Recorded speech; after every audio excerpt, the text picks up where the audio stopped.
Noticiero 7 Estrellas. Las protestas que se están dando en Cuba son un símbolo de la resistencia y deseo de libertad del pueblo cubano, según lo indicó el dirigente de Primero Justicia en el exilio, Julio Borges.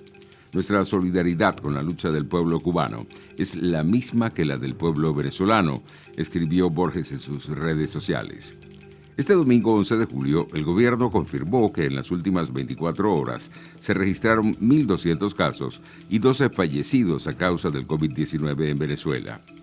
La vicepresidenta Delcy Rodríguez responsabilizó a Leopoldo López y a Juan Guaidó sobre los hechos de violencia que se registraron en las últimas horas en Caracas, en las zonas aledañas al sector Cota 905, que terminó con 22 delincuentes y 4 efectivos militares fallecidos y unas 28 personas heridas. Por su parte, Juan Guaidó advirtió que el gobierno de Nicolás Maduro desde hace tiempo cedió el territorio nacional a grupos delictivos. Este domingo fue capturado en el pueblo de El Orza, en el estado Apure, un jefe paramilitar colombiano que se dirigía a Caracas para la ejecución de un plan macabro, según anunció Nicolás Maduro. Además, entre los detenidos en el marco de la operación Gran Cacique Huaycaipuro este fin de semana, se encontraría el paramilitar José Peligro, quien pasó la frontera para la participación en un plan que se desarrollaría en la capital venezolana. En otras noticias, un peñero que zarpó de Araya rumbo a Cumaná naufragó este fin de semana con aproximadamente 12 personas a bordo, según fuentes de protección civil citadas por el periodista de sucesos Javier Ignacio Mallorca. Hasta la tarde del sábado se reportaba el rescate de 10 personas, 4 en Araya, 6 en Cumaná, indicó el comunicador en su cuenta en Twitter. La escasez de combustible en Araya entorpece la búsqueda de 2 ocupantes aún desaparecidos del peñero Don Ramón, que naufragó cuando navegaba frente a esa población y Cumaná, informó Mallorca.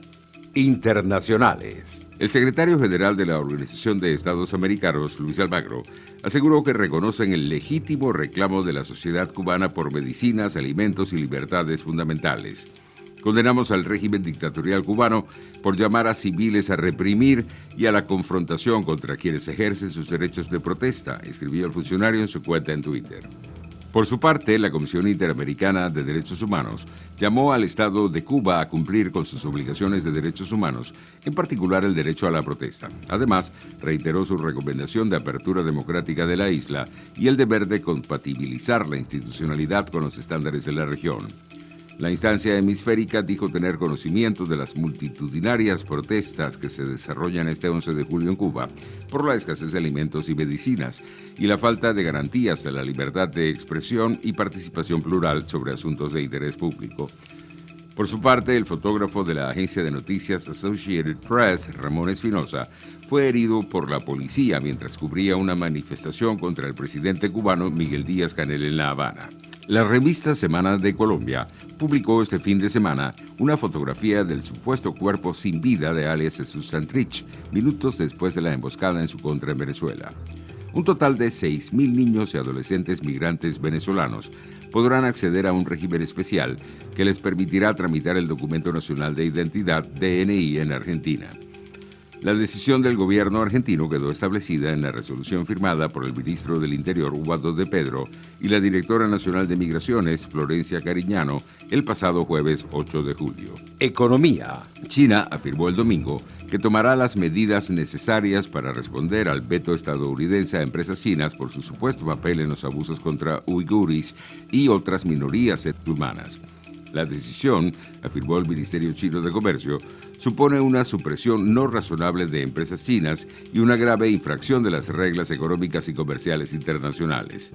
China, indicó el ministerio en un comunicado, tomará las medidas necesarias para salvaguardar con firmeza los derechos e intereses legítimos de las empresas chinas. Deportes. Los penaltis, el mayor enemigo de la historia reciente de la selección inglesa, castigaron a una rácana a Inglaterra y alzaron el vuelo de Italia, que ganó la segunda Eurocopa de su historia y se encumbra ante la afición de Wembley.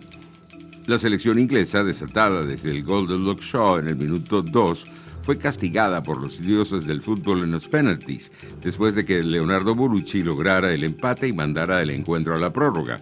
En los lanzamientos, Gianluigi Donnarumma se vistió de héroe, paró 2 penaltis y entonó el himno italiano en el templo inglés. Noticiero 7 Estrellas.